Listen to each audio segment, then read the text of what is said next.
વ્યાવૃત્ત છત બને.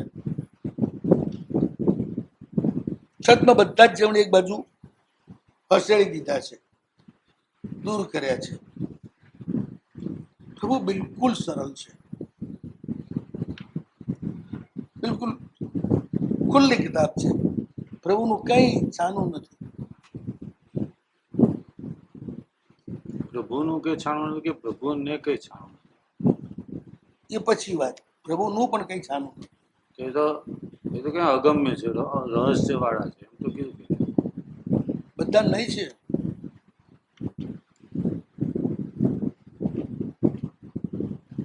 બધા નહીં છે, એ બિલકુલ ખુલ્લા છે. કશું છાનું રાખતા નથી.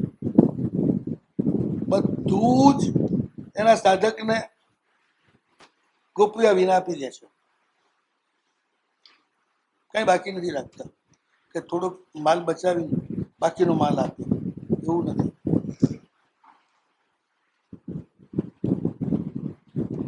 છતમાં છે જ નહીં, એમને છળ છે જ નહીં, છતી છે જ નહીં. વ્યાવૃત્ત છતમાં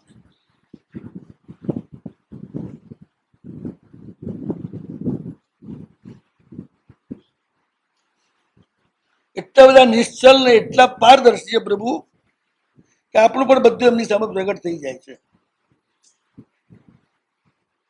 કાચમાં જેમ બધું પ્રગટ થઈ જાય ને એમ. અપ્રતિહત સમ્યક દર્શન જ્ઞાન દર્શન સત્મને. સત્મ નથી એટલે એમનું જ્ઞાન અને દર્શન ક્યાંય રોકાતું જ નથી.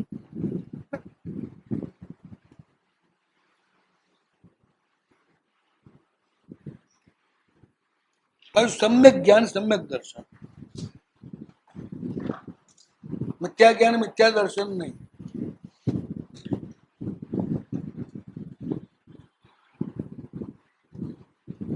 પ્રભુને બધાનું સારું જ જોવાની અને શુદ્ધ જ જોવાની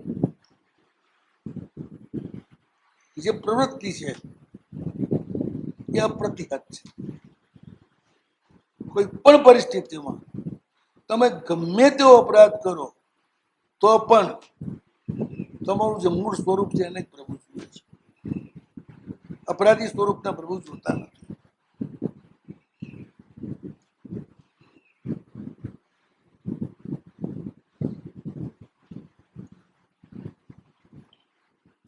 કેવળ જ્ઞાની છે એટલે બધું દેખાય તો જ અપરાધી સ્વરૂપે દેખાય. એ દ્રવ્યને જ જુએ છે, દ્રવ્યાર્થિક નહીંથી જીવે છે, પર્યાર્થિક નીતિ નહીં. દેખાય તો ખરું. આ આંખથી દેખાય, પેલી આંખથી પેલું જ દેખાય. જ્ઞાન દર્શન રૂપી આંખથી એમાં સમ્યક દેખાય. પ્રભુના છે ને દર્શન જ્ઞાન સમ્યક પ્રવૃત્તિ વાળા છે, મિથ્યા પ્રવૃત્તિ વાળા નથી. એટલે જે તમારું સ્વરૂપ નથી એને તમારું સ્વરૂપ કઈ પ્રભુ નહીં તમને વગોવે.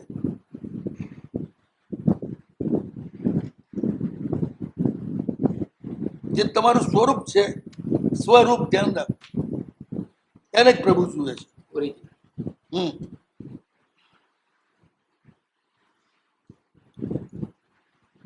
ઝવેરી ખરડમાં નિષ્ણાત ઝવેરી હોય એ ખરડમાં હીરાન પારખી લે કે સવા કરોડનું છે. બીજો એને પત્તર રૂપે જ જોતો હોય, ઝવેરી એને હીરા રૂપે જોતો. પત્તર ઉપર એની દ્રષ્ટિ જ નથી.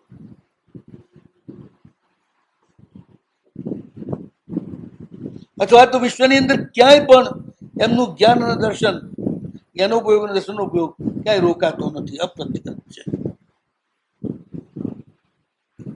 એના એ સદબ છે, ઘર છે, ભંડાર છે.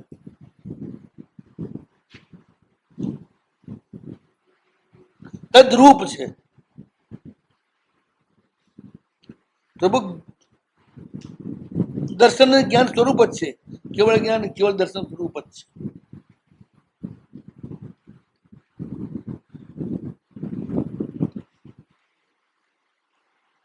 અપ્રતિહત સમ્યક જ્ઞાન દર્શન સત્માં.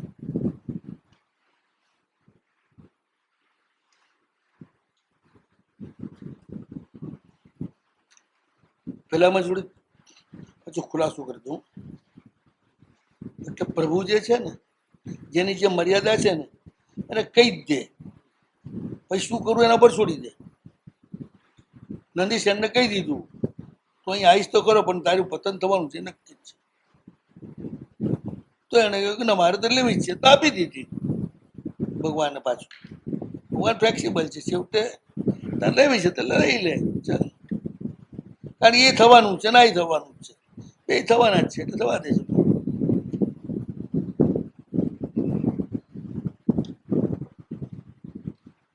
અને પ્રભુ ઉપદેશમાં કહી દે છે આ છોડવા જેવું છે ને રાખવા જેવું છે. વ્યક્તિગત કોઈને કહેતા નથી, ભાઈ મને નથી કહેતા બોલ ભાઈ ક્યારે છોડવું છે. આપણે બાહ્યથી ઘર છોડ્યું એટલે પછી અધિકારી બની જઈએ છીએ કે અમારે પૂછવાનું ક્યારે છોડવું છે. કોઈક માથા ભારે તો પૂછે તો સાહેબ જેલીનો મોહ ક્યારે છોડવો છે, એ અમે પૂછે માથા ભારે હોય તો ચેલાનો મોહ ક્યારે છોડવો છે. મને ઘર છોડવાની વાત કરો છો તો તમે છે તો એટલું કહી શકો કે ભાઈ સેમ લેવા જેવું છે, બને એટલું જલ્દી લેજે. એ તો બાધા ન જ આપો ને, ભાઈ મારી પાસે જ આવશે, બાકી બીજી કઈ ના છે. એટલે ઉપદેશ આપો ને એમાં તમને જરાય મોહ ન હોય કે આપણી પાસે દીક્ષા લે તો તમે ઉપદેશ આપવાના અધિકારી ખરા. પણ એ મોહ હોય થોડો હોય, ભગવાન તૈયાર કરું પછી મારી પાસે લે તો સંસાર થઈ ગયો.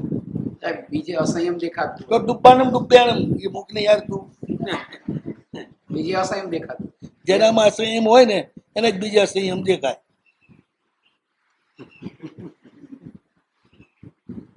તો દેખાય જ નહીં. ક્યાંક આ અસંયમ હોય, ક્યાંક આ અસંયમ હોય, ક્યાંક આ અસંયમ હોય, બધે કઈ ને કઈ ગડબડ હોય ને હોય જ. કારણ છતમસ્ત છીએ ને, પૂરા હોય તો પછી જોઈએ શું, તો વગર ગુરે જ બધા મોક્ષે જતા રહીએ.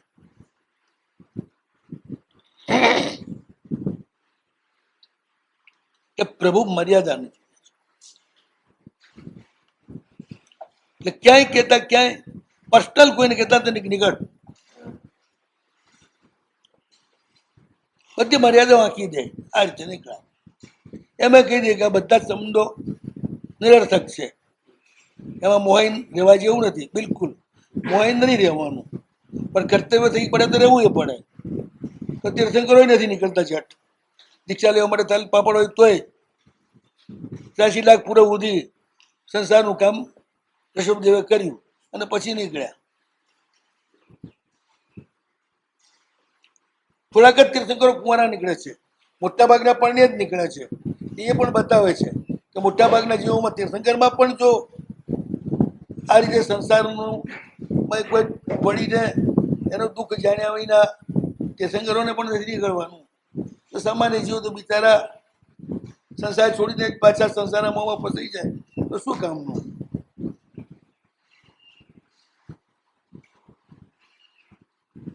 જે વર્ણાશ્રમ ધર્મ છે, પહેલા 25 વર્ષ બ્રહ્મચર્ય આશ્રમ, 25 વર્ષ ગૃહસ્થાશ્રમ, 25 વર્ષ વાનપ્રસ્થાશ્રમ, પછી સંન્યાસ્તાશ્રમ. જો ને માત્ર 1 લાખ પૂર્વ બાકી રહ્યા ત્યારે ભગવાન દીક્ષા લીધી. મહાવીરનું શાસન છે એનાથી જુદું છે, 22 તીર્થંકરનું જુદું છે, 23 તીર્થંકરનું નહીં, 21 તીર્થંકરનું. નેમી, પાર્શ્વ અને વીર ત્રણેય સંસારની જવાબદારી લીધા નીકળી જાય છે. અને ધીરે ધીરે સ્ટેપ બાય સ્ટેપ ગ્રસ્ત અવસ્થા ઓછી, સંયમ અવસ્થા વધારે, એ રીતે નીકળ્યા. આગળના તીર્થંકરોમાં સંયમ અવસ્થા ઓછી, ગ્રસ્ત અવસ્થા. 8મા વર્ષે દીક્ષા લેવી જોઈએ એવું શાસ્ત્ર વિધાન બતાવે, એનું શું કરશું? 8મા વર્ષે દીક્ષા લે મહાભાગ્યશાળી, પણ એ દીક્ષા માટે યોગ્ય હોવો જોઈએ. સામાન્ય વિધાન બતાવે 8 વર્ષે દીક્ષા બધાને આપવું, બધાને આપી જ દેવી એમ ને, આપવી જે આવે એને આપવી જોઈએ. એટલે યોગ્ય ને આપવી કે યોગ્ય નહીં, કઈ ખરું કે નહીં પાછું, બસ તો ચાલે. એ અપવાદિક થઈ હા, યોગ્ય કેટલા નીકળે? સ્કૂલ હોય ને એમાં 90% ઉપર માર્ક લાવવા વાળા કેટલા? ઓછા, ઘણા ઓછા. બસ નીચે વાળા ઘણા ને, એનું સમ્યક દર્શન અને દેશ વિધિ વાળા ઘણા હોવા જોઈએ.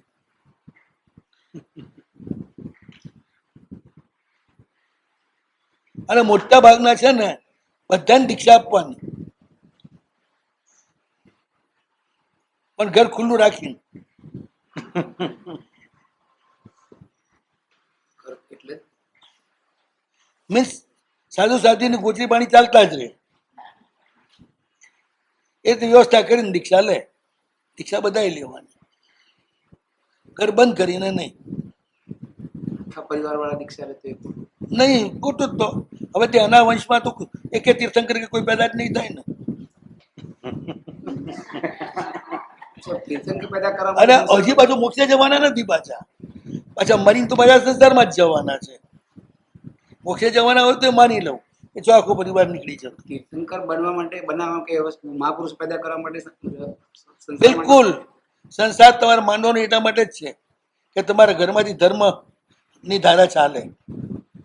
નહીં તો કામ પુરુષાર્થ પુરુષાર્થ કહેવાય જ નહીં, ગધેડાનો કહેવાય.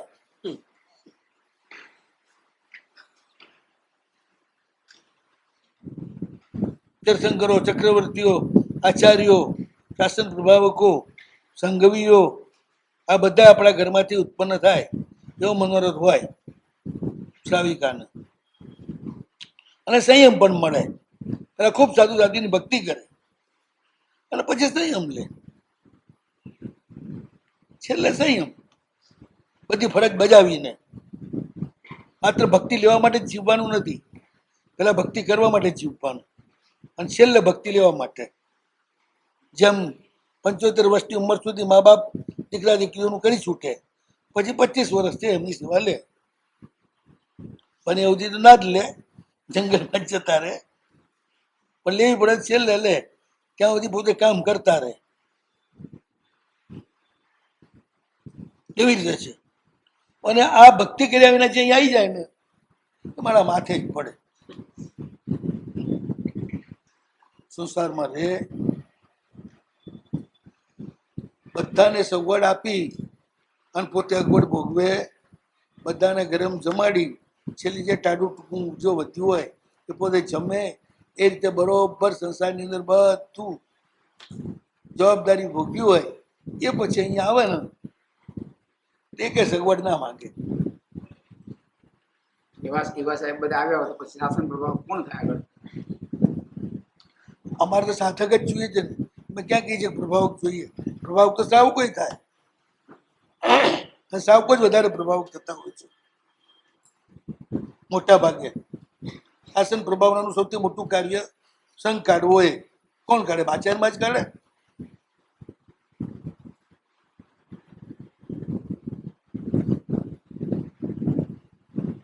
સાધુ સાધ્યનો ઉપાસ રહ્યો, ધર્મસ્થાનો બનાવવા, મંદિરો બનાવવા, એ જેનાથી ધર્મ ઉપષ્ટમ, ધર્મ ટકે, એ બધું કોણ કરશે? સાધુ સાધ્ય કરશે. તમે શ્રાવકોને દીક્ષા ન લેવાય એવી આડકતરી વાત કરી રહ્યા છો. બધાએ લેવી, હું તો એમ કહું છું. 100% પણ ક્યારે લેવી એમાં જ ફરક છે.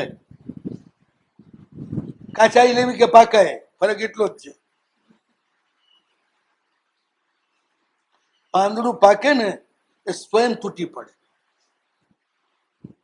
એમ સંસારમાં જે પરિપક્વ થાય ને એ જે વખતે જે ગુરુ મળે એની બાંધી લે. એ કે પસંદગી કરવા રહે નહીં, એમની જો વિહારમાં ના જાય અને ગુરુમાં જે કરવું ના પડે, કારણ કે એમને ખબર હોય કે ઘરમાં બધું ઘડાઈ ગઈ છે આ વ્યક્તિ, બધા સુખ દુઃખ ભોગવીને. એટલે હવે એમાં કઈ જોવાનું જ નથી. હવે અહીંયા આવે છે ને છોડવા માટે જ આવે છે, ભોગવવા માટે નથી આવતા. નિતાન છોડવા માટે જ અહીં આવવાનું છે, અહીં કઈ મેળવવા આવવાનું જ નથી. મેળવવું એનું નામ તો સંસાર છે. સંબંધો છોડવાના, કર્મોને છોડવાના. એ છોડો એટલે જે મળે એ એનું બાય પ્રોડક્ટ છે, પણ મેળવવા નથી આવવાનું.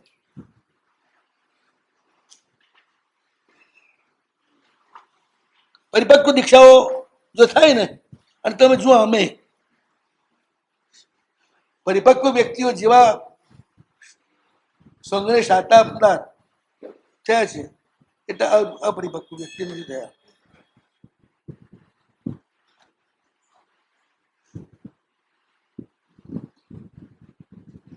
સૌથી વધુ સંઘમાં આદે થયા કલાપુરુષ સુરીજીને પન્યાજી બાદ, તો બંને પરિપક્વ થઈને અહીં આવ્યા છે, અપરિપક્વ થઈને નથી આવ્યા. બધી જવાબદારી પૂરેપૂરી અદા કરી પછી નીકળી ગયા રજા લઈ.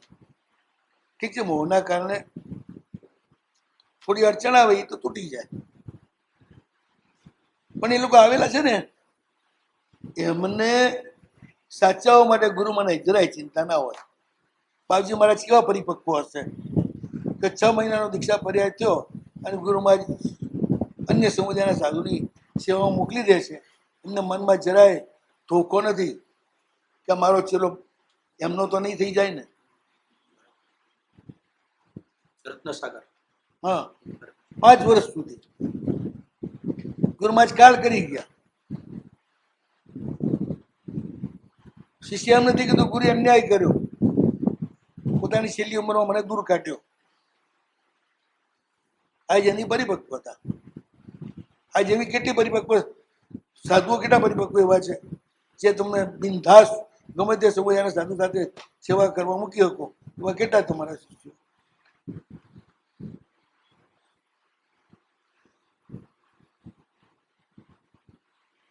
એ બધા અપરિપક્વ છે, તમને વિશ્વાસ જ ના આવે. શીખબર કોકના સંસર્ગમાં આવીને કેવો થઈ જશે. અપરિપક્વ છે માટે ને, પરિપક્વ તો પાકું તો કોઈથી રંગાય જ નહીં, જેવું હોય એવું જ રહે ને. સમજણની દીક્ષા હતી ને, ગુરુઓએ પાસે રાખી તૈયાર કરી અને ફોસલાવી પંપાળી કાન ફૂંકી ફૂંકીને એવા તો કોઈ આવતા જ નતા અહીંયા પહેલા. અમે દીક્ષા લીધી ત્યાં સુધી જ હતું.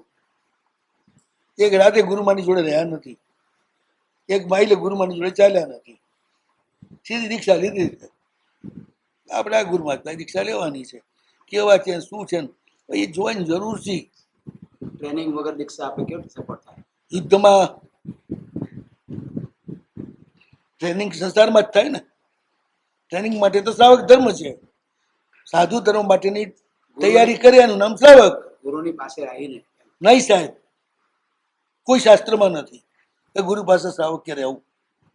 સ્પષ્ટ લખ્યું છે ગીણો વ્યાવડિયમ, સાથે રહેલું કોઈ એને પાણી પીવા માટે પણ ગુરુ કોઈ ત્યાં નહીં કે આને પાણી પીવડાવતું, એ એની વ્યવસ્થા કરી લે. વ્યવસ્થાની વ્યવસ્થા આપણે કરવાની જ ના હોય. સાધુએ એવા જે આવે ને દીક્ષા લેવા વાળા, પહેલા દીક્ષા લેવા વાળો તો આવો જોઈએ, ઉપદેશ આપે ને એમાં ઊભો થઈ જાય. બાપજી મુંડો આપી દેવાની, કપડાં પહેરીને જાળી દેવાનું, પછી જોવાનું વિદ્યાર્થી કેવો છે, યોગ્ય છે તો રાખવાનું, અયોગ્ય હોય તગડી મૂકવાનું. દીક્ષા આપીને તગડી મૂકવા? દીક્ષા ના આપે, ખાલી કપડાં પહેરાવીને રાખે, કરમ બંતે ઉતરાય, કરમ બંતે ઉતરાવીને રાખે. એટલે કાચી દીક્ષા. અહીં જે ઘણું એ ઘણું ને તમે અનિયત કાલીન કરીને બનતે એવું બને ખરું ભૂતકાળમાં? બધું જ તું ને. પહેલા આવું જ હતું. મેં દીક્ષા લીધી ને ત્યારે દોસ્તો મને પૂછતી, હા, મારે પાકી દીક્ષા જ નથી દીધી. કીધું કેમ? તો કાચી હોય ને ત્યાં સુધી આપણે ઘરે જવાય, ન ફાવે તો. પાકી લીધા પછી ના જવાય. આવી કોઈ સમજણ ઘણા વખતમાં ચાલતી હશે, પરંપરા હશે ત્યારે જ દોષીઓ પૂછે, નહીં તો થોડું પૂછે. બધે હતું, બુદ્ધમાં હતું, બધે આ રીતે જ હતું. આપણે તો પણ એનો ઢોલ ના પીટવાનો હોય. આપણે તો શું થયું છું, છેલ્લા 1500 વર્ષમાં કુલ ગોત્ર બંધાણા, પરંપરાગત બાપ દાદાથી જૈન ધર્મ આવ્યો એટલે ધર્મથી પૂરા પરિચિત થઈ ગયા. એટલે એને પછી દીક્ષા આપવા માંગો નહીં, હાથે તો ના જ રખાય. પણ એ પરિચિત છે સાધુ ધર્મથી, એટલે સીધું દીક્ષા આપી દેવાની. નવો પરિચય શું કરવાનો પડી? એ ડાચા જોવાના છે, સુપાળા છે કેવા છે. સ્વભાવ મેચ થાય છે કે નથી થતો એ તો જોવું. હા, તમે ગજબ છો. એટલે મર્યા પછી નક્કી કરવું કે મર્યા પછી જે જવાનું છે ત્યાં સ્વભાવ મેચ થાય હોય તો જ મરવું, ત્યાં સુધી મરવું નહીં. એ તો આપના હાથમાં નથી ને. તો એ આપણા હાથમાં નથી. વૈરાગ્ય થાય એટલે તરત દીક્ષા લઈ લેવી. ગ્રસ્ત અવસ્થામાં રહેવાનું જ નહીં. ગ્રસ્ત થાય પણ જેને વૈરાગ્ય છે એને બધું ફાવે. શું ન ફાવે? કારણ કે ગુરુને 12 વર્ષ સુધી ગુરુ શોધવા જોઈએ. આલોચના લેવા માટે, દીક્ષા લેવા માટે નહીં. તમે ખરા કોકની વાત ક્યાંક વળગાડી ના દો. આ બધી આલોચના માટે જ છે બધી વાતો. આપણે જે ગુરુ હોય હવે આખી જિંદગી રહેવાનું તો પછી કંઈક સ્વભાવ આપણને ફાવતું હોય કઈ પહેરવાનું છે.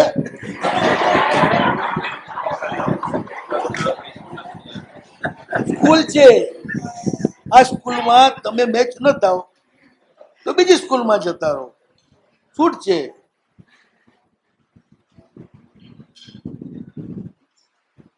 આ બંધન જ ખોટું છે. આપણે ત્યાં આચાર્ય તુલસી પુત્રે તોસલી પુત્રે અરે રક્ષિત દીક્ષા આપી. પોતાની પાસે તું જ્ઞાન હતી ત્યાં સુધી પોતાની સ્કૂલમાં રાખ્યા. હવે પોતાની પાસે જ્ઞાન નથી તો આર્યવજ્રની સ્કૂલમાં મૂક્યા. તો તોસલી પુત્રની પાટે નથી આવતા. આર્ય રક્ષિત વજ્ર સ્વામીની પાટે આવે છે. ગુરુ ચેન્જ થઈ ગયા. સ્કૂલ ચેન્જ થઈ ગઈ ને. સ્કૂલ બંધન ના થવું જોઈએ, બોધનું કારણ થવું જોઈએ. આ બધું છે જ નહીં. અત્યારે તો આપણે સંસાર જ ઉભો કર્યો છે, બીજું કઈ છે નહીં. અત્યારે તો સાહેબ એવું એવી પ્રરૂપણા પણ ચાલે છે, સદગુરુની શોધ કરવી, બરાબર ચકાસણી એ કરવી. બધું છે ને હું જ સદગુરુ છું ને બીજા કોઈ નથી એ આડકતરું કહેવા માટે. જેથી આવેલું ઘરાક ક્યાંય જાય નહીં. હા, આ દુકાને તમને સૌથી સારો માલ મળશે. આવો માલ ક્યાંય ન મળે તમને. એટલે જાણે ફેક્ટરી એના ઘરમાં જ છે તો જ બીજે ક્યાંય ના મળે ને. હવે એવી તો કોઈ દુકાન ના હોય એ દુકાન ફેક્ટરી ત્યાં. હવે ને સાહેબ પોતે જ પ્રોડક્ટ કરતા હોય, માલની પ્રોડક્ટ પણ વેચતા હોય. આ તો ઈ બરોબર છે. એટલા બધા પૈસા એ લોકો પાસે હોય ને કે ભલા કુટુંબોને ખરીદી લે ને આ પ્રોડક્ટ કરીને પછી મૂંડીએ નાખે. બરોબર છે તમે કહો એ, મગે ખોટું નથી. હવે એ બી ચાલે છે. કારણ કે હવે બધી મોટી દીક્ષાઓ થાય ને પૈસા જમા નહીં કરાવવાના સંઘમાં, આપણી પાસે જ રાખવાના. આપણા ધંધામાં કામ આવે. પરિવાર વધતો જાય પછી ધીરે ધીરે. બહુ હોશિયારી છે અત્યારે તો. હા, મોજ છે ને. ના રે ના, ધંધા માટે ના પૈસા હાલે. છેલ્લા ખરીદવા નથી હાલતા. હા, અતિ વિશ્વાસુ હોય તો આપે. એવા ક્યાંથી લાવવા?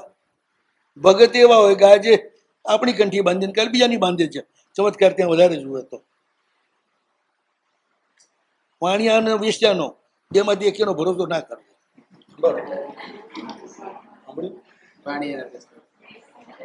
વાણિયા અને વેશ્યા બે હરકા.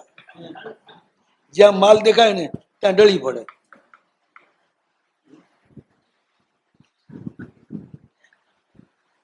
હવા લાખ આપનારો ગ્રાહક આવે લાખ વાળાને તગડી મૂકે.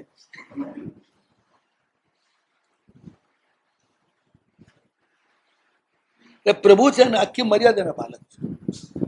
પણ જોયેલું બધા બંને બંને સંન્યાસીમાં કઈ સંન્યાસ આપવામાં આવે છે, શું આવે છે? તો નાદિકાલીન પ્રવૃત્તિ છે ને. જો યોગ્ય જ પ્રવૃત્તિ થતી હોત તો બધા મોક્ષ જ જતા રહ્યા હોત. પણ આપણા જેવા થોડાક જે કોયડું રહી ગયા શીશિયા વગરના, એનું કારણ આ જ છે. કાચા ને કાચા જ અહીંયા આવ્યા અને કાચા જ રહ્યા, પાક્યા જ નહીં. દીક્ષામાં પરિપક્વ વ્યક્તિને લેવાય. 8 વર્ષની છોકરી પરિપક્વ હોય અને 80 વર્ષની ડોશી પરિપક્વ ના હોય. એટલે દીક્ષા લેવા બધા આવે પણ ગુરુ પરીક્ષા કરે તો પરિપક્વ છે કે નહીં. પાકેલું પાંદડું છે ને વગર મહેનતે પડી જાય. એટલું પાકેલું ફળ પડી જાય. માટે મહેનત કરવી જ ના પડે.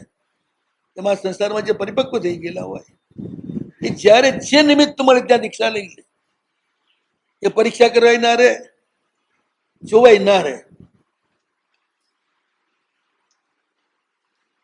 જીવન જતું રહે જોવામાં. તો મારા બાપા મારી જે દીક્ષાનો વિચાર કર્યો ને, તો પાલનપુરમાં એક શ્રાવક હતા, બહુ બુદ્ધિશાળી અને ખૂબ આરાધક.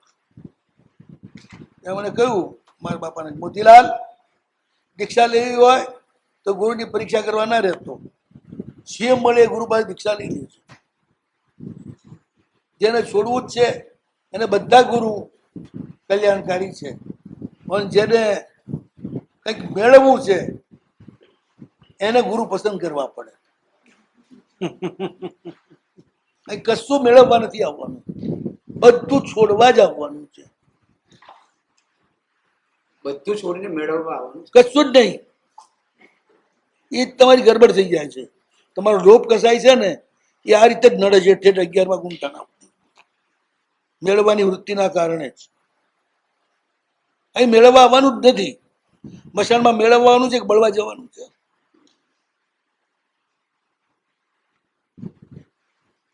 જ્ઞાન, દર્શન, ચારિત્ર, ગુણો, સ્વાધ્યાય, એ બધું આપોઆપ પડે. પેલું છોડો એટલે મળી જાય, પડદો હટાવો એટલે બારી ખુલી જાય, પ્રકાશ આવી જાય.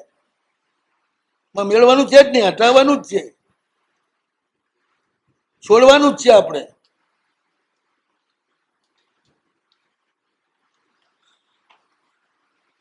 ન છોડો તો ન મળે, છોડો એટલે મળે. એટલે મળવું એ સહજ છે, છોડવા માટે પુરુષાર્થ કરવો પડે. ખોટા ગુરુ ભટકાઈ જાય તો કેટલું અનર્થ થઈ જાય. અરે નથી ખોટા ગુરુ ભટકાતા કોઈ આજના જમાનામાં. ખોટા ગુરુ એટલે બામણ ને કોઈ બાવા ને કોઈ ધતિંગ કરવા વાળા દૂર તને, એમ તો બધા દેખીને જતા હોય છે. ધંધામાં એમ નથી કહેતા કે ખોટો વેપારી ભટકી જાય એટલે ધંધો કરવો જ નહીં. નુકસાન થાય જ છે, પણ એમાંય નુકસાન થાય છે. માંથી કેટલા ને ઘણા કોઈ ઘણા નથી થતા, ત્યારે તમને એવા જ ભટકાણા લાગે છે. અત્યારે તો સદગુરુ વધારે શોધવા પડે. અરે બાબા, પૈસા આપવામાં ખોટા મળી જાય ને તો જતા રહે. પૈસા આપવામાં, પણ એ તો છોડવાની વાત છે. એમાં નુકસાન થવાનું સંભવ જ નથી. ખોટા ગુરુ પકડી જાય તો નુકસાન ઘણું. પણ ખોટા ગુરુનું લક્ષણ શું તો કહો. એના આચાર વિચાર બધું જોવું પડે ને. જે સંસારનો ઉપદેશ દેતા હોય ખોટા ગુરુ. બસ કાચું પાણી પીતા હોય, સ્ત્રીનો સ્પર્શ કરતા હોય, પોતે જ બજારમાંથી જઈને મીઠાઈના પડીકા લાવતા હોય. હવે દેખાય નહીં તમને? તો સ્થૂળ દોષ હોય તો ના હોય, તો બસ એ દોષ જ જોવાના છે. સૂક્ષ્મ દોષ તો કોઈના જોઈ શકવાના નથી. તમે કોઈને જોઈ શકવાના નથી. પોતાના નથી જોઈ શકતા તો બીજા શું જોવાના હતા તમે? ગુરુ શિષ્યની પરીક્ષા કરે કે શિષ્ય ગુરુ નહીં કરે, પેલા નક્કી કરો. આખું જીવન સોંપવું હોય તો પરીક્ષા નહીં કરવાની. હા ભાઈ હા. એટલે છે ને, છોકરીને પેલા 2 વર્ષ છોકરા જોડે મોકલવી અને બેન ફાવી જાય પછી પૈણ આપવા, અને એમાં છોકરો થઈ જાય પછી જ. કારણ કે પૈણાવું એટલા માટે છે કે છોકરા થાય. છોકરા જ ન થતા પૈણાનો મતલબ શું? એ પછી પાકું કામ કરીને કરવું.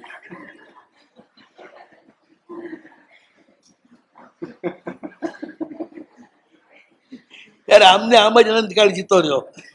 ગુરુ ગોતવામાં જ. શાસ્ત્ર બહુ સ્પષ્ટ કહે છે, હરિહરિયો કાઢે ન જડે અને ગુરુ ગોતે ન જડે. હરિહરિયો કાઢે ના જડે.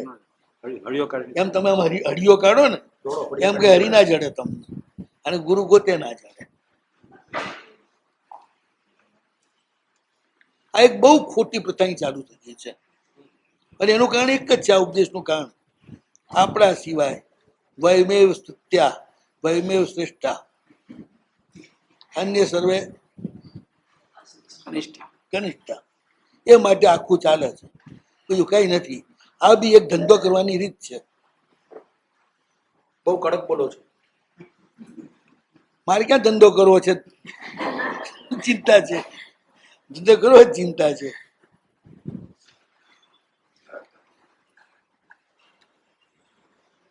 આપણે આપણી જાતને બહુ ઠકીએ છીએ.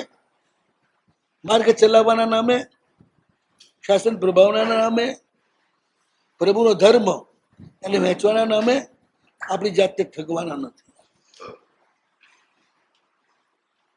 અહીં માત્ર છોડવા આવે અને માત્ર આપવા આવે. ત્રણ બધું જ મળે. ગુરુ એ સુધરી જાય, યોગ્ય શિષ્ય હોય ને તો ચંડરુદ્ર જેવાને કેવળ જ્ઞાન અપાવી દે. હા હમ. હવે કેમ આપણો ગુરુ ગોતવા ગયો તો? દીક્ષા લેવી હતી, મજાકમાં લીધી અને ગુરુ આવા નીકળ્યા તો એ સ્વીકારી લીધા, તેને કેવળ જ્ઞાનનું કારણ બની ગયા. તો તમારી યોગ્યતા ઉપર ડિપેન્ડ કરે છે. નકમ આપણા ગુરુની બહુ વાંક ના કાઢવા. એ સાહેબ અને મૂળ વાત એ છે ને સત્યુગ હતું. કે જે પોતે ગોતે ને એને જ કુગુરુ મળે છે. ગુરુ જેને ગોતે છે ને એને કુગુરુ નથી મળતા.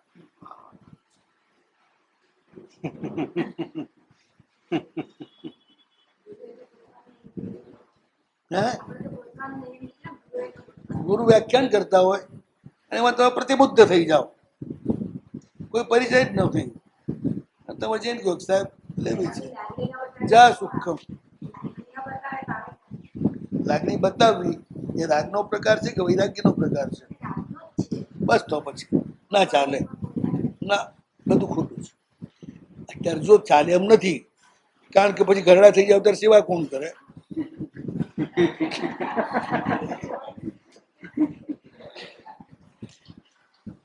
એટલે આમ જ ચલાવવું પડે. અમારા જેવા જો ને એક છેલ્લો નથી તો પારકા ગોતવા પડે છે, પણ મજા એમાં જ છે. પારકા આપને ગોતે છે. હા, મજા એમાં જ છે, જવાબદારી કશી નહીં અને સગવડ બધી ભોગવવા મળે. એમાં બધી જવાબદારી લઈને થોડી સગવડ મળે. એમાં સાહેબ એમાં ક્યારેક એકદમ આપત્તિ આવે તો બરાબર. આવે ને સાહેબ. એમાં આપત્તિ આવે ત્યારે આવે ને, ક્યારેક એકલા રહેવું પડે, ક્યારેક ન મળે સગવડો. પણ તોય એને સરખું જ હોય, એકલા રહેતે સરખું હોય અને બધા હાથે રહેતે સરખું જ હોય, એ જ રહી શકે. એટલી તૈયારી હોય જ. મેં જૂના બધાને ન પૂછતો કે તમે કેટલા ચેલાને પંપાણી તૈયાર કર્યા? એક કે ને હા હા, એ તો પૂછવું જ પડે ને. તો કે ને નહીં, ચલો ભાઈ પરિચય કેટલો? તો એ દીક્ષા લીધા, એની દીક્ષા થઈને આપણું નામ પડે ત્યારે ખબર પડે કે આ ચેલો આપણી કોટે વળગ્યો છે. ત્યાં સુધી આપણને ખબર ના હોય કે આપણો ચેલો થાય છે, ગુરુને જ ખબર હોય. એ છપતિ ગુરુ હોય ને ઠીક પડે એનો શિષ્ય કરી દે.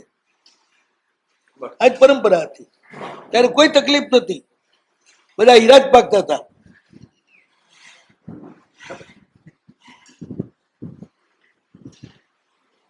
હવે સાહેબ નક્કી થઈ જાય કે આ ગુરુને સમર્પણ કરશે, જીવન સમર્પણ, પત્રિકામાં લખાઈ જાય. એટલે હું તરત કહું કે લગ્ન થઈ ગયા. આ બધા સજાતીય લગ્ન ચાલે છે, દુનિયામાં વિજાતીય લગ્ન હોય છે. એટલે હવે સરકારે રજા આપવા માંડી, ચલો સજાતીય લગ્ન કરો. છોકરો છોકરાને પણ બૈરું બૈરાને પણ પહેલા આપણે શરૂ કરીએ. આપણે શરૂ થયું એટલે સંસારમાં શરૂ થયું. એ આ બધા સજાતીય લગ્ન કહેવાય. દીક્ષા લેનારે ખબર ના હોવી જોઈએ કે એને પછી દીક્ષા લીધા પછી કોની સાથે રહેવાનું છે, કોના અંતેવાસી બનવાનું છે, એ ખબર ના હોય. ઈચ્છા રોધે સંવરી પરિણતિ સમતા યોગ્ય રે તત્તે તેહી જાતમાં. શું ઊંડે શું લો છે?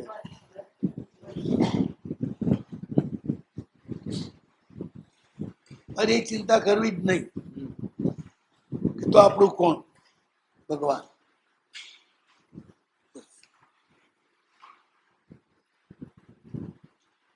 અને જેટલી દીક્ષાઓ રાગના કારણે થતી હોય છે, 2-3 પેઢી પછી ત્યાં દીક્ષાઓ અટકી જાય છે, તો છેલ્લે પછી પસંદગીના ગુણ, પસંદગીની શિષ્યાઓ વૃદ્ધ થયા ત્યારે કોઈ કરનાર ન હોય ત્યારે ગુરુ ધ્યાનમાં છેલ્લું જીવન પૂરું કરે. આ હકીકત છે.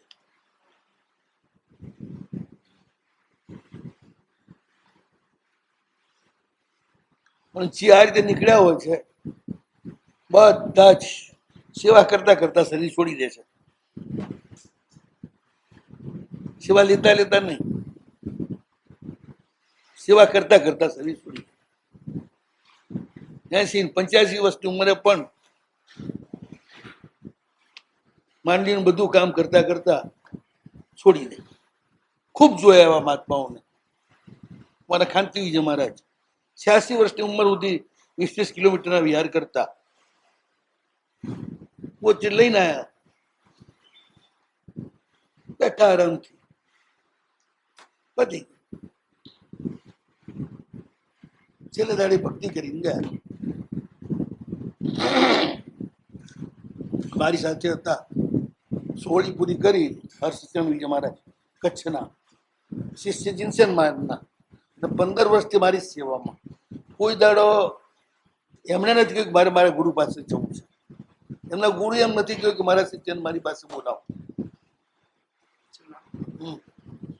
15 વર્ષ મારી જ સેવામાં રહ્યા. પછી મેં જ કહ્યું પૂછાવો હવે વજેશ્વર મહારાજ પાસે જવું હોય તો વજેશ્વર મહારાજ પાસે જવું. કે ગુરુ મહારાજ પાસે જવું છે એવું ના બોલે. મને કે હું આ જઈ આવું 1 વર્ષ પછી તમારી સેવામાં પાછું આવી જઈશ. મારે બહુ જ અનુકૂળ હતા, કોઈ ખટપટ નહીં. એ એમના ધ્યાનમાં જ લીન હોય. ટાઈમ ટુ ટાઈમ કામ કરવું, કલ્યાણ કરવું, બધું કરી દેવું, પછી આરામ બેહી રહેવું. મારી પાસે કોણ આવીને કોણ ગયું એની કોઈ પંચાયત એમને નહીં, પૂછે નહીં, કશું જ નહીં. અને હું તો સબબંદર કા વેપારી, એટલે મારી પાસે તો ઘોડા આવે ને ગધેડા આવે, બધું આવતું હોય. એ ક્યારે કઈ માથું મારે નહીં. આપણે એવા જ પુહાય, માથું મારે એવું કોઈ પુહાય નહીં. માથું મારે એ ચેલો ને એ ગુરુ કહેવાય.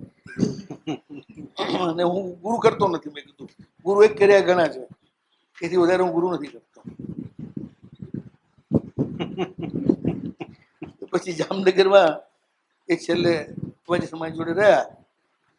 થોડુંક એમને એમના શ્રાવિકા સાથીઓ પ્રત્યે થોડોક રાગ કરો, કારણ કે બેને સંસારી પણ અમે લવ મેરેજ કરેલા આથી 80-90 વર્ષ પહેલા.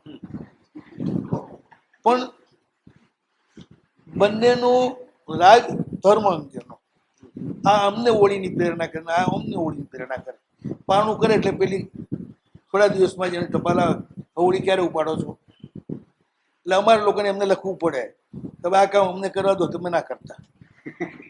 સાચી લખવું પડે કે હવે મારી પાસે છે એટલે હવે તમે ગુરુ ના થાવ. અને તમે એવી રીતે એમની તબિયત જોયા વિના એમને હોળી કરવાની પ્રેરણા ના કરો. તમે પ્રેરણા કરો એટલે એ બાય તૈયાર થઈ જાય છે. તમારે રોકવા પડે, શરીરને જોવું પડે, ગમે તેમ હા ન પાડી દેવાય. અને આજ્ઞા કીધે હું ના પાડું નથી કરવાનું, હોળી દઈ જાય, પછી ના બોલે, જીદ ના કરે, કરવી જ છે.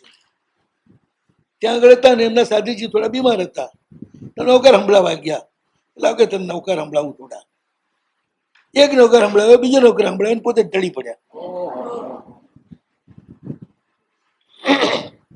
સાધુજી બેઠા રહ્યા બીમાર, અને પોતે જતા રહ્યા. હા, પોતે જતા રહ્યા. બોલો, આવું મૃત્યુ મતલબ. ઠેઠ સુધી કામ, ઠેઠ સુધી પડી જાય, ઠેઠ સુધી બધું જ. હા, પરિપક્વ આવે ને આવી રીતે જાય. સમુદાય પસંદ કરવાનો, ગુરુ નહીં. સમજાયું? સમજાય. બસ.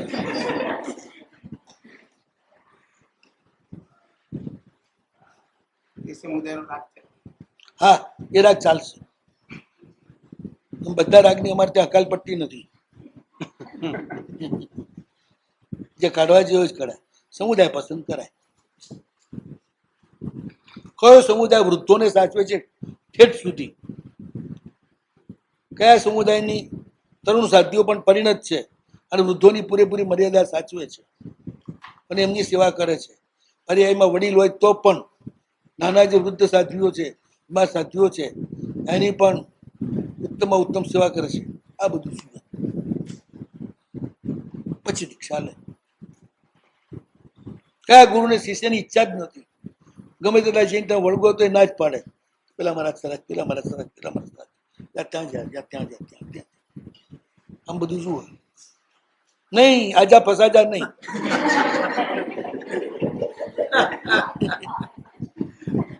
પહેલા તો આ જ પ્રયાસ કરે કે ત્યાં જા, ત્યાં જા, ત્યાં જા. ન માને તો ન છૂટકે પોતે આપે. જેટલાને શિષ્યનો સમુદાયમાં એ બધાનું ધ્યાન રાખે. એટલે કે જો પેલા મારાને એક પણ શિષ્ય નથી, મારે ઘણા છે, તું આટલામાંથી જ પરવારતો નથી, પેલાને એક કે નથી, એટલે તું એક થઈશ ને તો તને હાર સંભાળશે, જા ત્યાં જા. એટલે જેને ન હોય બધાને કરી આપે. તૈયાર પોતે કરે અને બીજાને આપે. વૃદ્ધ સાધ્વીઓ હોય, પેલાની ઈચ્છા ના જ હોય, તે શરતે દીક્ષા આપે કે હું દીક્ષા આપીશ તને, પણ પછી હું કહું એ વૃદ્ધ સાધ્વીની સેવા કરવા માટે દીક્ષા લઈને તરત જ 6 મહિનામાં જવું પડશે. તૈયારી છે તો હું તને દીક્ષા આપું, નહીં તો જા બીજા ગુરુ ગોત. પરીક્ષા આમ કરાય સાહેબ. છોકરી ઘર જોઈને અપાય કે વર જોઈને અપાય? બસ એમ દીક્ષા સમુદાય જોઈને લેવાય. સમુદાયના અધિપતિ આચાર્ય કેવા છે, સમુદાયના સાધુ સાધ્વીઓ ગજિયાળા છે કે હેતાળ છે, મકાનમાં પિન ડ્રોપ સાયલેન્ટ હોય છે, સ્વાધ્યાયના અવાજ સિવાય, કે અવનવા રાગ ગવાતા તરત ખબર પડી જાય. આમાં કઈ વધારે ટાઈમ લાગે? 4 દાડે જુએ ને તોય ખબર પડી જાય. ચોમાસું આવેલા હોય અને જુએ બધાનું, પછી એનાથી વધારે શું જોવાનું? વાણિયાના દીકરાને તો આમ ટકોર વાગે તો ખબર પડી જાય.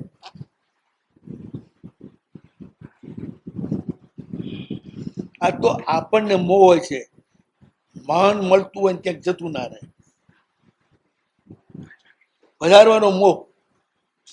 મારા ગુરુમાં છે, મારા ભાઈ મારને આવું જ શિક્ષણ આપ્યું. આજે એને 60 દીક્ષાના વર્ષ થવા આવ્યા, ત્યારે મન 20 શિષ્યાઓ થઈ. ઘરે જ રાખી હોત તો ઘણી થાત, ખેંચી હોત તો ઘણી થાત. છોકરી ભણવા આવે એટલે પહેલી શરત મૂકી દે, ભણાવીશ, બહુ સારી રીતે ભણાવીશ, પણ હું તારી ગુરુ થઈશ એ મારી કબૂલાત નહીં. તારે ગમે ત્યાં દીક્ષા લેવી હોય તો તને છૂટ, અને ક્યાંય તું ન લઈ શકે તો પણ મારે આપવી પડે, નો, એવી બંધનમાં હું નહીં. તો હું તને ભણાવું. તું કાલે ઉઠીને મારે ગળે પડે કે હું તો તમારી પાસે ભણી છું, તમને જ ઓળખું છું, એ તમારી પાસે દીક્ષા લઈશ, એવું મારે ગળે નહીં પડવાનું. તારે ભણવું જ પણ મારી પાસે. તૈયાર કરીને આખા સમુદાયમાં ગોતી ગોતીને સાધુઓને ચેલા કરી આપે. પેલા પરિવારમાં, પોતાના પરિવારમાં ગોતી ગોતીને કરી આપે, અને પછી સમુદાયમાં બધાને ગોતી ગોતીને કરી આપે.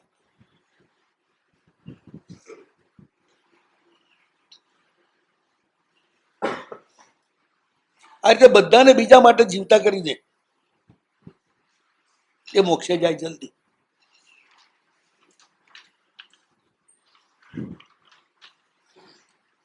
જમશ્રીમાં એ જ કર્યું, તૈયાર ખૂબ કર્યા પણ પોતાના શિષ્ય ના કર્યા.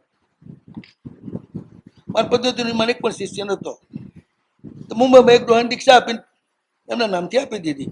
પછી અમારા ગુમાને ખબર આપી કે તમારા પદ્ધતિનો જેના ચેલો કર્યો છે. પેલા ડોહાને કહી દીધું, પણ ઠીક પડશે ને ચેલો કહીશ, તાર દીક્ષા લીધું બોલ. આજે અમારે ત્યાં દીક્ષા લેવા વાળા આવે છોકરાઓ, પણ પહેલા શરત આજ કે સમુદાયમાં દીક્ષા લેવાની છે, કોના શિષ્ય થવાનું એ નક્કી કરવાનો અધિકાર તમારો નહીં. અમને ઠીક પડશે એના શિષ્ય કરશું. મારા શિષ્ય કરી દીધા મુક્તિધર વિજયજીને, મને બી ખબર નથી, મને દીક્ષા લેનારની ખબર નથી, મને ખબર નથી કે મારો આજ પીછેલો થાય છે, એમને ખબર નથી કે મારા ગુરુ આ થશે. ચોક્કસ વંદન કરવા મોકલ્યા મારી પાસે, એ તો હું અમે વડીલ છું એટલે મોકલે બાપા મારા પાસે બધા, એમ આવી ગયા, પણ બાકી કઈ નહીં. અત્યારે ત્યાં જ જવજે મારી પાસે છે. મારી પાસે 10 વર્ષ રહ્યા, એમને સોવડી કરાઈ પૂરી, પાણું થઈ ગયું, બધું થઈ ગયું, હવે હું જ અટકેલો છું, તો એમને હાથથી કેવી રીતે શકું? 87 વર્ષના થઈ ગયા, હવે ત્યાં છે.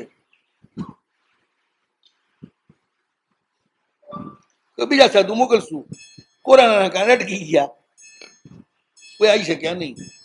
અને એમને ધરપત હતી, આ બે આયા છે ગુરુ બાપ બેટા, એ ચલો ચાલી જશે.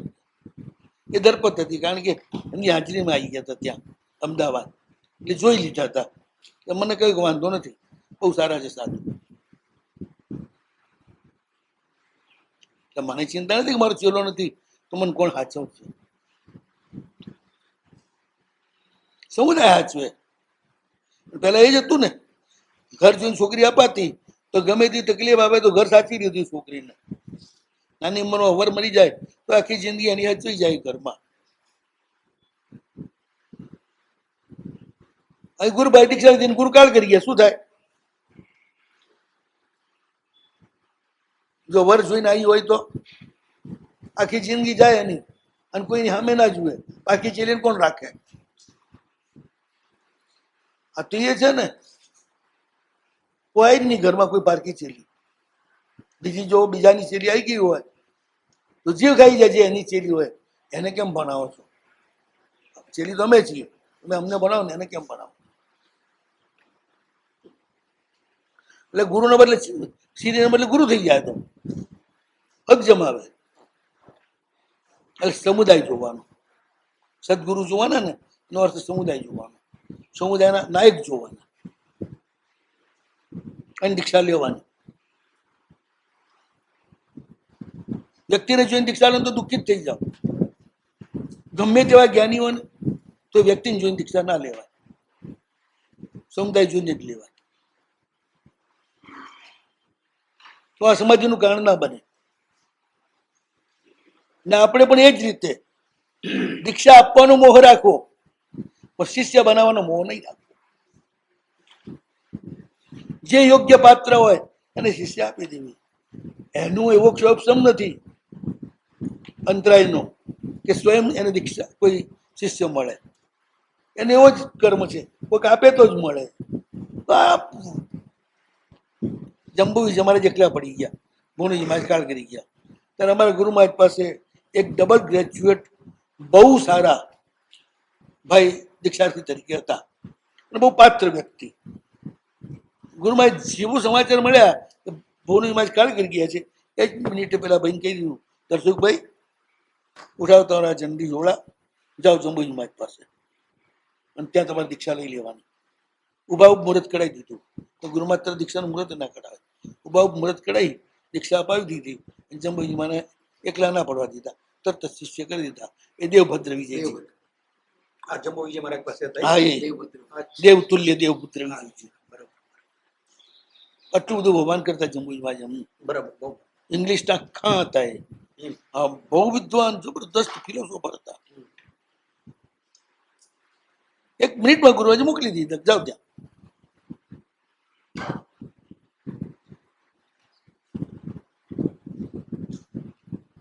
એટલે આજે અમારે ત્યાં કોઈ આવી કે ને મારે ફલાણા શિષ્ય થવું છે, કઈ દે તારી ત્યાં દીક્ષા ત્યાં લેજો, કઈ નહીં.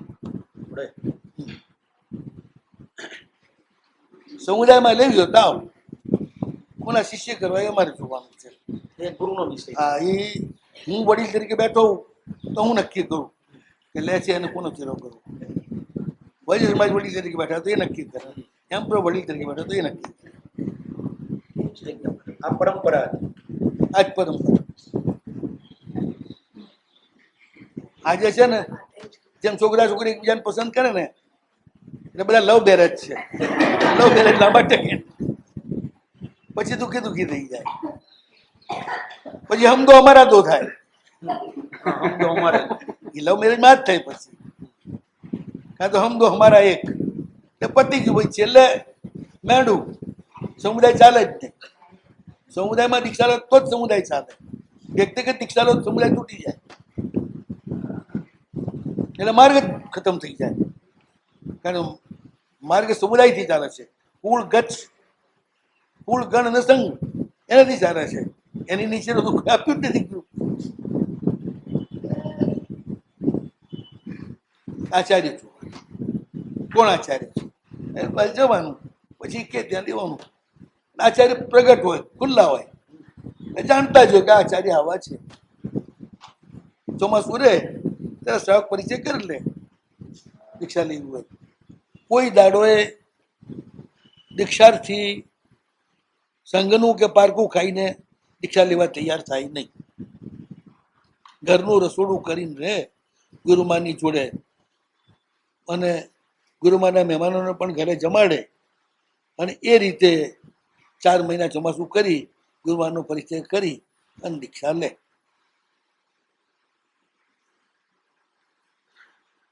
સંજ્ઞા રસોઈ 15-20 મોક્ષો જમતા હોય. બધા આરામનું ખાઈ ખાઈ અહીં આવી અને કોઈની સેવા નહીં કરવાના. બોલો, આ નગ્ન સત્ય છે. આજે બાપુ ફોર્મમાં છે. હું ફોર્મમાં નથી, એટલે મારો રોજનો અનુભવ છે. આ 60-70 વર્ષથી બધું ખુલ્લી આંખે જોઉં છું, બંધ આંખે જોતો નથી. 5 ને 5 થઈ જાય. નવો ચિંતા તું શાંતિ રાખને યાર, તારે નમણું તો ઊભું થાય. અમને સાંભળવા દે. ના, પણ આ તો એને કામડી ટાઈમ થતો હોય ને. સાહેબ સાક્ષી એટલા માટે આ તો 2 કલાક હું બેસીશ. કઈ નહીં, મને ખબર છે ટાઈમ થઈ ગયો છે. આ નીકળ્યું છે બહુ ધર્મની મર્યાદા. એટલે તમે તમારા ધર્મને જુઓ. બરાબર. તમે જે સ્થિતિમાં છો, માતા પિતા પુત્ર પત્ની આ તે, એ કોઈને પણ અસમાધિ થાય એવી રીતે આ માર્ગ નથી આવવાનો. ધર્મ કરવાનો, ખૂબ ભક્તિ કરો, સારું સાધવી નહીં. પણ માણસને શું છે કે દાન ધર્મ કરવો બહુ આકરો પડે છે. લોભના સંસ્કાર એટલા બધા છે કે આકરું પડે છે. સાધુ પણ એટલું આકરું ના પડે જેટલી સેવા કરી આકરી પડે. સાધુ સાધ્વીનું સાચવવા એ બધા રાખવા પડે. ખૂબ ઉદારતા જોઈએ. પણ એવા જે કુટુંબો હોય ને, જે સાધુ સાધુ માટે મરી પડતા હોય, એને ક્યારે દીક્ષા નહીં આપવાની. કારણ કે બધા આપણા ઇમરજન્સીની સાંકળો છે. આપણો મતલબ જો દીક્ષા તો એવાને જ આપવાની જે કંજૂસ હોય, બદમાશ હોય. હા, એટલે અહીંયા લાવી અહીં સુધારવાના. આ તો આપણો સ્વાર્થ જોયો આપણે. બિલકુલ સંઘનો સ્વાર્થ જોવો જ પડે. સંઘના આધારભૂત જે કુટુંબો હોય એને દીક્ષા ક્યારે પણ ન અપાય. એવું ક્યાંક લખ્યું? મારે બધું લખેલું ના હોય, પરંપરાથી સમજવાનું હોય. એટલે વસ્તુબાને દીક્ષા નથી આપી. કહ્યું હોય તો તરત લઈ લે ગુરુએ. લઈ લે. હા, ગુરુ જેમ કે એમ જ કરવા તૈયાર હતા. કહ્યું હોત તો દીક્ષા લઈ લે. પેતર સાને નથી આપ્યું.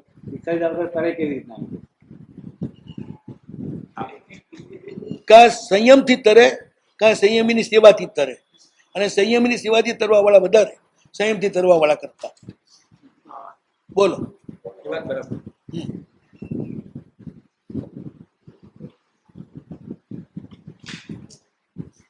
આપણો સ્વાર્થ જોયો ના કેવા. જોવો જ પડે. એવો તો સ્વાર્થ ભગવાને જુએ, અમે નહીં એકલા. ભગવાને ચોખ્ખું કહ્યું છે કયા ક્ષેત્રમાં ચોમાસું કરવું. જ્યાં દુઃખ પડે એક ક્ષેત્રમાં કે બધી અનુકૂળતા એક ક્ષેત્રમાં. બોલો શું કહ્યું છે. તો પછી ભલા આદમી આ સ્વાર્થને સ્વાર્થ ના કહેવાય, વ્યવસ્થા કહેવાય.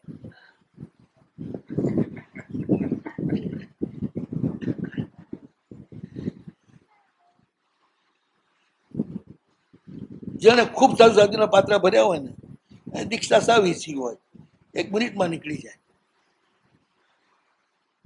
એ પછી ગમે તેની સેવામાં રહી શકે એવી વ્યક્તિઓ, એને કોઈ શરત જ ના હોય.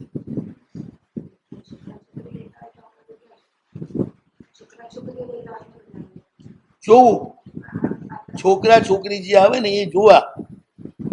એ જમવા જાય છે ત્યાં માગીને ખાય છે, જે મળે એ કઈ ઉભા થઈને આવતા રહે છે. હવે આ પછી ફરિયાદ કરે છે કે આમ થઈને તેમ થયું. આ બધું જોવું. જે છોકરા છોકરી અહીંયા આગળ દીક્ષા માટે તમારી હાથે રહે છે, એની માને પૂછી લો ઘરે કઈ રીતે વર્તે છે. માને લૂંટા ભરીને પાણી આપે છે કે નહીં, કપડાં ધોવામાં બધા કામોમાં સહાય કરે છે કે નહીં, રસોઈમાં સહાય કરે છે કે નહીં. એ નથી કરતી, અહીંયા શું કરશે? તમારે કાપની કાઢે, તમને તડકે મૂકશે. એ બધી ભણવાની જ વાતો છે. આ એ ભણવું નથી આપણે જોઈતું, આપણે ગણવું જોઈએ છે. ખાલી ગમે તેટલી ભણેલી લાવવાની પણ રોટલી કરતા ના આવડતી લઈ શું કરવાની? શણગારવાની શણગારવાની અને ભૂખ્યા મરવાનું. તો પછી આ ભણ ભણ કરવાનું છે ને, એ જ ખોટું તમે ઊભું કર્યું છે. પંડિતો ખોટું શીખવાડે. જોજો, આમની નથી વાત કરતો.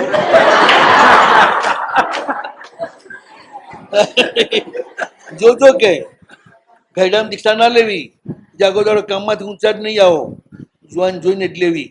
હું પંડિતજીને કહું અક્કલના બુટ્ટા, એ બધી જુવાનડી એક સાથે ડોસી થશે ત્યારે એમનું કરશે કોણ? કોઈ ડોસાનું નહીં કર્યું હોય તો એ પછી બધી એક સરખી 25 વર્ષની હોય અને 50 જણી હોય, ડોસી એક હાથે થવાની 50 પછી ડોસીઓના જ ઉપાસા ભરેલા હોય, બધી કળસતીઓ બેઠી બેઠી એક એક એનું કઈ કરી જ ના શકતી હોય, એક એક માટે નોકર રાખવો પડે. પછી પ્રભુ તો એ દીક્ષા એવી રીતે આપી, આમ 10 વર્ષની, પછી 5 વર્ષ પછી બીજી 10 વર્ષની, પછી 5 વર્ષ પછી ત્રીજી 10 વર્ષની. એટલે આમ લાઈન સર, એટલે સેનામાં કેમ લાઈન સર આવતા જાય એમ આપતા જાય. એક હાથે બધી છોકરીઓ ભેગી ના કરવી, પણ થોડી ડોશીઓ લેવી પહેલા મજબૂત, એક પછી એક એનાથી કેળવાતી જાય, પછી આમ ચાલતી જાય. પણ એટલી વાર પેલી ભાગી જાય, કોણ? આ જોવા જાય પેલી આવે નહીં, ના ભાગે. તમારી શિક્ષા ઉપર છે. એ વાત બરાબર, આપણી શિક્ષા પર જ છે. બાકી દુઃખિત થવાના રસ્તા છે. બધા જુવાન ભેગા થાય એટલે ભવિષ્યમાં દુઃખી થવાના રસ્તા, અને જીવનમાં ઈર્ષ્યાને મરવાના રસ્તા. ઈર્ષ્યાથી આખી જિંદગી ઈર્ષ્યામાં મરી જાય અંદર અંદર. ઘણી ડોશીઓ ખાઈ પીને ઉતરેલી હોય, હવે શું ઈર્ષ્યા કરે? ન પહેરવાના શોખ હોય, ન ઓઢવાના.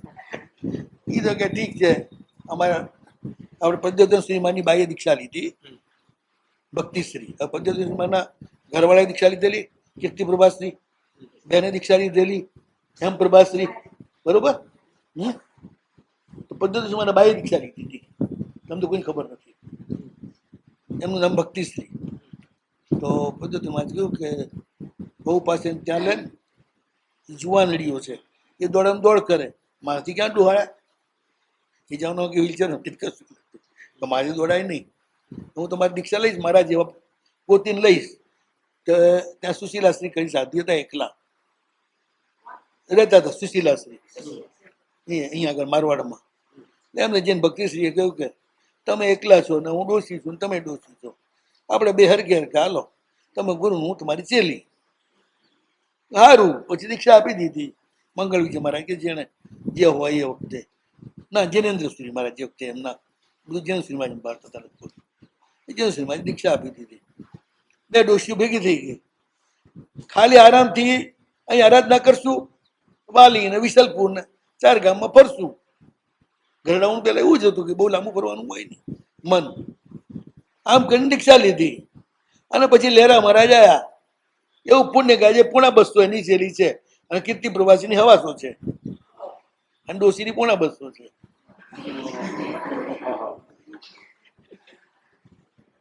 પછી જુવાન છોકરીઓ આવી લાઈને લાઈન, જેમ આપણે ગુણરત્નશ્રીમાં છે ને, એક લાઈન ત્યાં જાય ને એક લાઈન આ બાજુ ચાલે, બેની સ્પર્ધા ચાલે જોરદાર. ગુણરત્નશ્રી કે ગાડું એકે લહેરા મારવામાં આવ્યું છે, લહેરા માજ કે ત્યારે કે તમારા અમને આવી જોઈએ.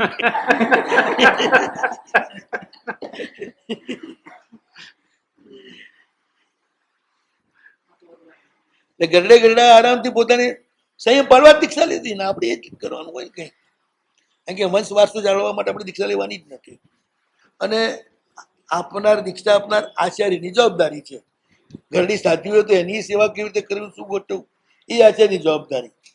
ઘરડા સાધુ હોય તો એ આચાર્યની જવાબદારી. બધી જવાબદારી આચાર્યની જ છે, આપણે આપણી ચિંતા કરવાની જ નથી. પછી શું કહે, ચેલા ચેલી કરવાની ફિકર કરવી પડે. આચાર્ય તમને શિષ્ય શિષ્યો કરીને આપશે, અને એ આપશે એવી આપશે કે તમારી જ રહેશે. અને તમે પસંદગીની લાવશો ને તો કાલ તમારો જીવ ખાઈ જશે. કે મારા તમને તમે આવા ધાર્યા નતા ને આવા ધાર્યા નતા. દીક્ષા પહેલા તમે કેવી રીતે વર્તતા હતા, હવે તો તમે કેવી રીતે વર્તો છો? હથેળીમાં રાખતા. હા, તમે અમને ઠગ્યા. પછી આવું બધું ચાલે રોજ.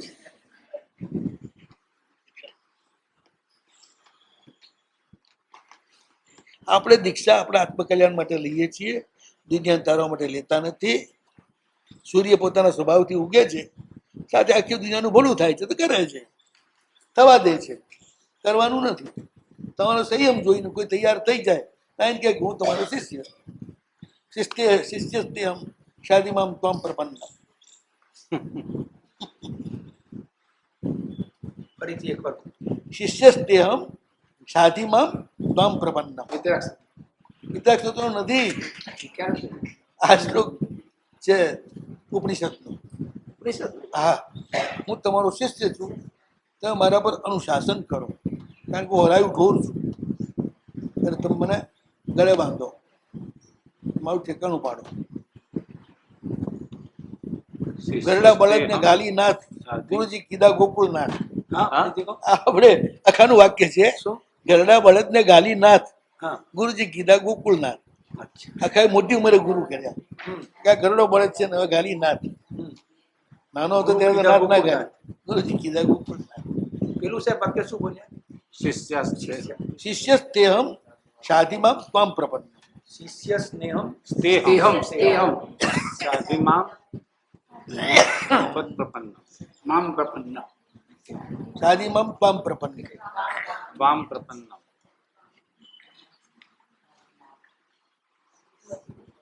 હું તો નાનો બાળ હતો એ વખતમાં કોઈ બાળ ચિત પણ હતા. મારા ગુરુમાં જે ઘણી મહેનત કરી કે મારા બાપા કોઈ બીજાની પાસે દીક્ષા લે, ન માન્યા ત્યારે ન છૂટકે અમને દીક્ષા આપી. શું શું ફરીથી કહો સાહેબ? 85 માં રહે ચીલા ન બને એને માટે. સાહેબ બાપ દીકરો આવે તો પહેલા જ પકડવાની. બાપ દીકરો ને એની માં ને એની દીકરી બધાને પકડવાના, એકને છોડવાના જ નહીં. આ બાળમુનિ તો તારે કોઈ બીજા બાળમુનિ નહીં. શું સાહેબ પછી? હું એક જ હતો એ વખતે. 3 વર્ષ એકલો રહ્યો, એકાધિકાર ભોગવ્યો. બધા સમુદાયના આચાર્યો રમાડ્યો, બધા કચ્છના સાધુ. થારો કચ્છમાં નહીં, તેરાપંથીમાં નહીં. એ ટાઈમે કોઈ 7 વર્ષનું સાધુ નહીં. પછી એક સાથે આવ્યા પુણ્યપાળ, 2011 મુક્તિપ્રભ, હા, જીનચંદ્ર, હરીશભદ્ર. જીનચંદ્ર હેમચંદ્ર. થોડા લેટ. જીનચંદ્ર હેમચંદ્ર બહુ જીનચંદ્ર જીનચંદ્ર કીર્તિચંદ્ર જીનચંદ્ર કીર્તિચંદ્ર પુણ્યપાળ 2011. એ બધા 7.25 વર્ષના. જીનચંદ્ર 7.25 વર્ષના, આ 7.25 વર્ષના પુણ્યપાળ, મુક્તિપ્રભ 7.25 વર્ષના, કીર્તિચંદ્ર મોટા, પજેશમાં જ મોટા, અને આ મોટા પૂર્ણચંદ્ર 11-12 વર્ષ. પછી એક સાથે ટુકડી થઈ ગઈ. ત્યાં સુધી બંદા એકલા હતા. એટલે માન બહુ હશે તમારે. માનબાનની વાત તો ઠીક છે, કડકાઈ એટલી હતી કે ના પૂછો વાત. એકના એક હતો તોય. હા, હાથ ઠેકાણે ફેર્યો મને, બિલાડીના બચલાની જેમ. બોલો, આ ઠેક બાપાની જોડે નહીં, ગુરુમાની જોડે નહીં, ક્યારેક ભાનુમાની જોડે ને, ક્યારેક માનવીજીમાની જોડે ને, ક્યારેક હેમંતીજીમાની જોડે ને, આમ મને ફેરવ્યા કરતા. શિક્ષા મળે ને હું બધે રહી શકું એ નાની ઉંમરથી શીખવાડવા માટે. ગુરુમાન એવું નહીં કે આમ મારો છોકરો છે હવે બીજે રહેશે તો કેવો થઈ જશે, બગડી જશે, તો બીજે રહેશે તો બગડી જશે એવું કોઈ માનતું જ નહોતું એ જમાનામાં. કોઈ પોતાના ગુરુ ભાઈઓને શિથિલાચારી માનતા જ નહોતા. આજે તો એક જ સમુદાયમાં, એક જ પરિવારમાં પણ અલગ સમાચારીઓ થઈ ગઈ છે. સમર્પણ ગચ્છાધિપતિને જ કરવાનું છે. નહીં નહીં નહીં, છોકરીએ ગચ્છાધિપતિને સમર્પિત થાય. ગુરુમાં જ કે એની જોડે રહે, શિષ્ય ગુરુ મહારાજની. તમે પ્રવર્તની જ થાવ ખાલી, એટલે તમે ટીચર, અને એ રીતે તમારી વિદ્યાર્થીની. પણ પ્રિન્સિપાલ કેમ બધાય ચાલવું પડે, ટીચરે બદલાય અને વિદ્યાર્થીએ બદલાય ક્લાસમાં. એ ગુરુ મહારાજ વ્યવસ્થા કરે. કોઈ એકબીજાના રાગમાં ન પડે એ રીતે વ્યવસ્થા ગુરુ મહારાજ કર્યા કરે.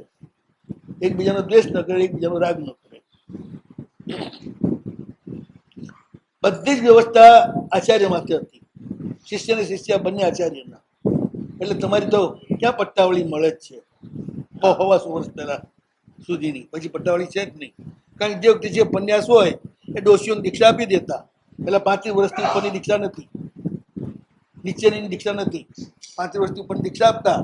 એટલે પરિપક્વ બાઈ આવી કે ઉપન્યાસને બાપથી દીક્ષા લેવી છે, સારું કાઢું છું મુહૂર્ત, પૂછી રહ્યા કુટુંબને કે બોલો હું દીક્ષા તો આપી દઈશ, પણ પછી તમે બધા સાચવશો ને?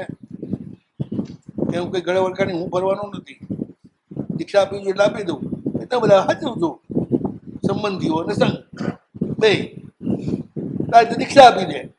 તો ચેલી કોની પછી પોતાની પન્યાસી જે હોય એની, હું ગુરુ તમારા ભલાણા, એ તો દીક્ષા આપે. પેલી પરંપરા એ અને દીક્ષા આપ્યા પછી એને ચોક કરાવી દે, ઓળાવું કરાવીને દીક્ષાના ઓળાવું કરે ગુરુ જ નહીં. તેને દીક્ષા આપી બીજા ઉપાસમાં રાખે. અને પછી વળી કોઈક બીજી ડોશી આવી જાય એટલે કે તને આ છેલ્લી કરી આપું છું. એ રીતે પણ બધું ફ્લેક્સિબલ. એ આચાર્ય બંને જીવતા હોય ત્યાં સુધી બધા ગુરુ છેલ્લીઓ રહે. પછી કાળ કરી જાય પછી કોઈ નવી આવે તો એ બીજા ઉપન્યાસ દીક્ષા આપે તો એમની છેલ્લી થાય, આમની ના થાય. એ આપે તો એમની, નહીં તો નહીં.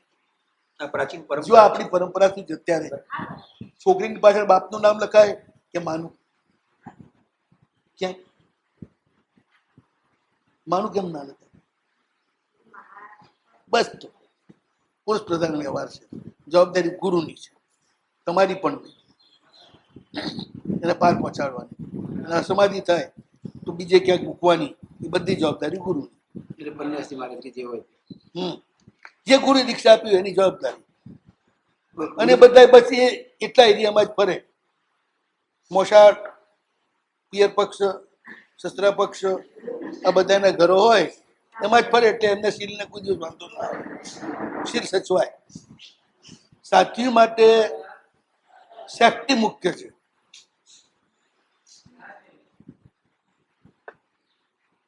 બિહાર મુખ્ય નથી, એમનું શીલ સચવાય. એથી જ આખી વ્યવસ્થા. અને સાધીઓ હોય પણ બહુ ઓછા. આપણે ત્યાં મોટા ભાગે જેમ સંન્યાસીઓ છે ને 70 લાખ છે, તો સંન્યાસીની 7,000 બી નથી. એટલે આ જૈન મિત્રો મને પૂછે सन्यासी, ये क्या है महाराज कि तुम्हारे इतनी शादियां कैसे होती है? स्त्रियों का धर्म तो संन्यासाश्रम में गए हुए का सेवा करना वो स्त्रियों का धर्म है. चतुर्वर्ग मतलब धार्मिक जो है साधु साधु मतलब जो सन्यासी है धार्मिक है उनकी सेवा करना वो स्त्री का कर्तव्य है. अपने पतियों की सेवा करना वो कर्तव्य है. उनका तो वही सन्यास है. ये सन्यास की जरूरत ही क्या है? हम ऐसे हैं बेकार आदमी पुरुष कि उसको सन्यास की जरूरत है. लड़की तो बेचारी घर छोड़ के ही तो जाती है, माँ बदलती है, बाप बदलती है, सब कुछ बदलती है, तो उसका तो हो गया सन्यास. वही ભગવાનના કાળમાં પણ સાધુજીની સંખ્યા તો ભગવાને ખૂબ કરી, 36,000 કરી, ગૌતમ એકે ના કરી. પછીની પરંપરામાં ઓછી ના નતા સાચી નતા શકતા. બુદ્ધે તો ના જ પાડી દીધી હતી કે સાધુ જોઈએ જ નહીં મારે. સાધુઓને જોખમ જ થઈ જાય. અને કેવી રીતે હાચવવા આ બધાને? કેટલું બધું જોખમ. આ તો અત્યારે સારું છે આ લોકશાહીના કારણે. એક જ જુવાન સાધુ અત્યારે તમને મળે નહીં. જ્યારે ફાવે એમ ઉપાડી જાય, વિચાર કરતી ઉપાડી જાય. એ સ્થિતિ હતી પહેલા. ત્યારે તો બંધ કરી દેવી પડી બધી દીક્ષાઓ. કાળ સારો છે, ઘણો સારો. ભગવાન મહાવીરના કાળ કરતા સારો આપણે કહીએ કાળ ખરાબ છે, કદાચ છે જ નહીં. કાળજુ તમે જ ખરાબ છો એટલે તમને કાળ ખરાબ લાગે છે. ભગવાન મહાવીરના વખતમાં આટલી સગવડ સાધુ સાધીને નથી જેટલી આજે મળે છે, જેટલા લોકો સાચવે છે.